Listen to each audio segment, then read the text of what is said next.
नमस्कार, जय हिंद साथियों। मैं हूं टी.आर. नायक और आप देख रहे हैं हमारा अपना यूट्यूब चैनल स्टडी विद फौजी फैमिली। तो साथियों, आज हम इस यूट्यूब चैनल पे आज हम पढ़ने वाले हैं जनरल अवेयरनेस में इंडियन हिस्ट्री का वीडियो पार्ट नंबर 5। तो चलिए स्टार्ट करते हैं आज की इस वीडियो का पहला प्रश्न, जो कि इस प्रकार है। प्रश्न यह है कि अणुवर्त सिद्धांत का प्रतिपादन किसने किया था। तो साथियों, इस प्रश्न का राइट आंसर आपको इन दिए गए 4 ऑप्शन में से चुनकर बताना होगा। पहला ऑप्शन है महायान बौद्ध संप्रदाय ने, या फिर हीनयान बौद्ध संप्रदाय ने। सी ऑप्शन है जैन धर्म ने, और डी ऑप्शन है लोकायत शाखा ने। साथियों, इस प्रश्न का राइट आंसर होगा ऑप्शन सी जैन धर्म ने। यानी जैन धर्म में 5 महाव्रतों अहिंसा, सत्य, अस्तेय और अपरिग्रह ब्रह्मचर्य के पालन का विधान है। जैन भिक्षु इसे कठोरता से पालन करते थे और गृहस्थ जीवन व्यतीत करने वाले जैनियों के लिए भी ये 5 नियम अनिवार्य थे। यानी उनके लिए भी ये 5 नियम लागू थे, किंतु उनकी कठोरता में कमी दी गई है, इसलिए इसे अणुव्रत कहा जाता है। अगला प्रश्न साथियों, आशा करता हूँ ये प्रश्न आपको समझ में आया होगा। अगला प्रश्न देखते हैं, ये आपकी स्क्रीन पे। निम्नलिखित में से कौन सा है जो कि आरंभिक जैन साहित्य का भाग नहीं है। साथियों, इस प्रश्न का राइट आंसर आपको इन दिए गए 4 ऑप्शन में से चुन के बताना होगा कि इनमें से कौन सा है जो कि एक आरंभिक जैन साहित्य का भाग नहीं माना जाता है। ऑप्शन है थेरी गाथा, बी ऑप्शन आचार्य सूत्र, सी में है सूत्र कृताग, और डी ऑप्शन है वृत्ताकल्प सूत्र। इस प्रश्न का right answer option A Theri Gatha होगा। यानी थेरी गाथा है जो कि बौद्ध साहित्य का भाग है, जैन साहित्य का नहीं। जबकि आचार्य सूत्र, सूत्र कृतांग एवं वृत्त जो कल्पशत्रु जैन साहित्य के भाग है। अगला प्रश्न, महायान बौद्ध धर्म में बोधिसत्व अवलोकितेश्वर को और किस नाम से जानते हैं। साथियों, इस प्रश्न का राइट आंसर आपको इन दिए गए 4 ऑप्शन में से चुन के बताना होगा।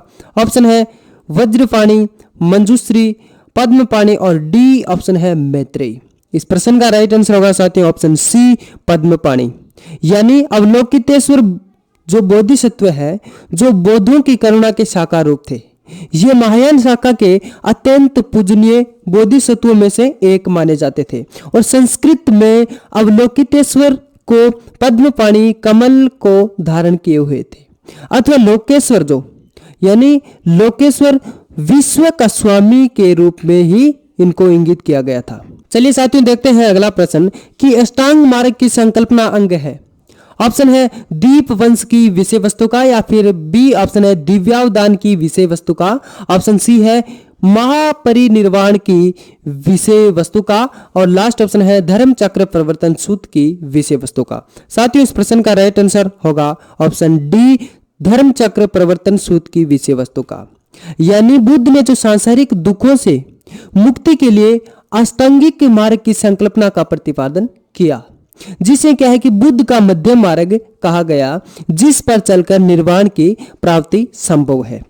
अगला प्रश्न देखते हैं साथियों, ये आपकी स्क्रीन पे कि प्राचीन भारतीय इतिहास के संदर्भ में निम्नलिखित में से कौन सा या फिर कौन से बौद्ध धर्म और जैन धर्म दोनों में समान रूप से विद्यमान था या फिर थे।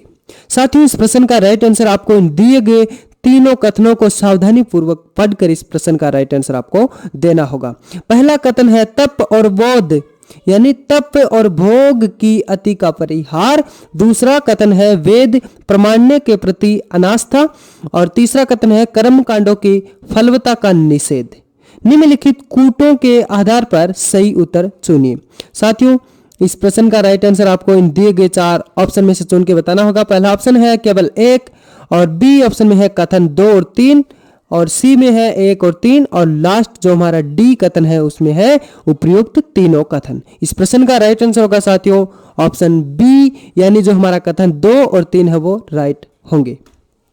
यानी बौद्ध तथा जैन धर्मों ने वेद प्रमाण्य के प्रति अनास्था प्रकट किया एवं कर्मकांडों की जो फलवता का विरोध किया था। साथियों, आशा करता हूँ यह प्रश्न भी आपको समझ में आ रहा होगा। चलिए साथियों, देखते हैं अगला प्रश्न।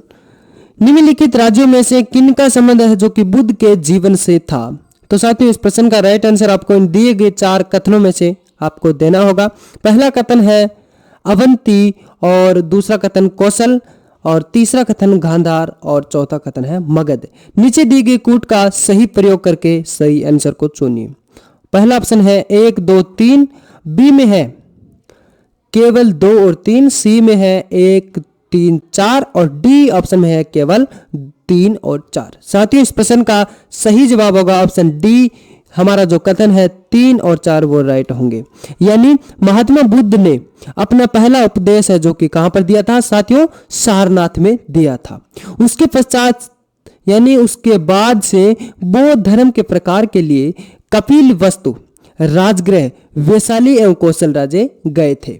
अगला प्रश्न देखते हैं साथियों, ये आपकी स्क्रीन पे प्रश्न इस प्रकार है कि भगवान बुद्ध ने अपना जो पहला धर्मोपदेश है वो कहां पर दिया था। ऑप्शन है उत्तर प्रदेश के सारनाथ में या फिर बिहार के बोध गया, और सी ऑप्शन है बिहार के नालंदा में या फिर उपरोक्त में से कोई नहीं। साथियों, इस प्रश्न का सही जवाब होगा ऑप्शन ए, उत्तर प्रदेश के सारनाथ में।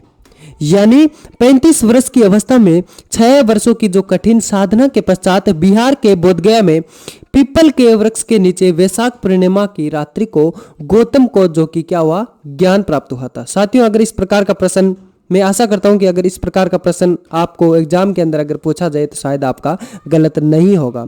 तो साथियों, प्रश्न इस प्रकार अगर पूछा जाए कि भगवान बुद्ध को ज्ञान की प्राप्ति कहां पर हुई थी, तो साथियों आप बता सकते हैं कि बोध गया में पीपल के वृक्ष के नीचे वैशाख पूर्णिमा की रात्रि को जो गौतम बुद्ध को ज्ञान की प्राप्ति हुई थी। और ज्ञान प्राप्ति के पश्चात वे सबसे पहले ऋषि पतन वर्तमान में सारनाथ वाराणसी के निकट आए तथा 5 ब्राह्मण सन्यासियों को पहला उपदेश दिया। इस प्रथम उपदेश को धर्म चक्र प्रवर्तन कहा जाता है।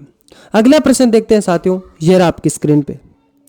भारतीय इतिहास के संदर्भ में निम्नलिखित में से कौन है जो कि भावी बुद्ध है जो संसार की रक्षा हेतु अवतरित होंगे। ऑप्शन है अवलोकितेश्वर, बी ऑप्शन लोकेश्वर, सी में है मैत्रेयी और डी ऑप्शन है पद्मपाणि। साथियों, इस प्रश्न का सही जवाब होगा ऑप्शन सी, मैत्रेयी। यानी बौद्ध दर्शन में उल्लेखित परलोक सिद्धांत के अनुसार मैत्रेयी जो शब्द का शाब्दिक अर्थ है भावी बुद्ध है। मैत्रेयी बुद्ध 5वें बुद्ध के रूप में होंगे जिनका आविर्भाव इस युग में होगा। इस प्रकार मैत्रेयी बुद्ध को भविष्य बुद्ध के रूप में भी जाना जाता है जो अभी तक इस युग में प्रकट नहीं हुआ है। विभिन्न बौद्ध सूत्रों जैसे अमिताभ सूत्र, साथ ही कमल सूत्र के अनुसार मैत्रेयी बुद्ध को अजीजा यानी अजिता कहा जाता है। इस प्रकार मैत्रेयी भावी बुद्ध है जो कि संसार की रक्षा हेतु अवतरित होंगे। अगला प्रश्न देखते हैं, यह आपकी स्क्रीन पे। निम्नलिखित में से कहां स्तूप नहीं है। तो साथियों, इन दिए गए 4 ऑप्शन में से आंसर आपको चुनकर बताना होगा। पहला ऑप्शन है धमक, बी ऑप्शन रांची, सी में है सांची और डी ऑप्शन है बरहुत। साथियों, इस प्रश्न का राइट आंसर होगा ऑप्शन बी, रांची। यानी रांची में कोई भी बौद्ध स्तूप नहीं है। दमेक, सांची और बरहुत सारनाथ, कुशीनगर, धौलागिरी तथा अन्य कुछ स्थानों पर बौद्ध स्तूप पाए जाते हैं। अगला प्रश्न देखते हैं साथियों, यह आपकी स्क्रीन पे। गौतम बुद्ध का जन्म स्थान किसके द्वारा अंकित किया जाता है। साथियों, इस प्रश्न का राइट आंसर आपको इन दिए गए 4 ऑप्शन में से चुनकर बताना होगा। पहला ऑप्शन है पीपल वृक्ष, ऑप्शन बी बौद्ध मठ, सी में है अशोक मौर्य का रूमिनदेई स्तंभ और डी ऑप्शन है मूर्ति। इस प्रश्न का right answer option C, Ashok Maurya का रूमिनदेई स्तंभ। यानी रूमिनदेई से प्राप्त अशोक के स्तंभ लेख में बुद्ध के जन्म स्थान का वर्णन किया गया है। इस लेख में लुम्बिनी नामक स्थान का उल्लेख जन्म स्थान के रूप में किया जाता है। तो साथियों, आज का हमारा ये वीडियो आपको कैसा लगा, इसकी राय आप कमेंट बॉक्स के अंदर अवश्य दें। अगर वीडियो अच्छा लगा हो तो इसको लाइक करें, शेयर करें और हमारे अपने YouTube चैनल स्टडी विद फौजी फैमिली को आप सब्सक्राइब जरूर कर लें। पास बने बेल आइकन को भी प्रेस कर लें जिससे कि हम जो नए वीडियो डालेंगे उसका नोटिफिकेशन अपडेट आपके पास सबसे पहले पहुंच सके। मिलते हैं एक अगले नए वीडियो के साथ, तब तक के लिए ब्रेक लेता हूँ। जय हिंद, जय भारत।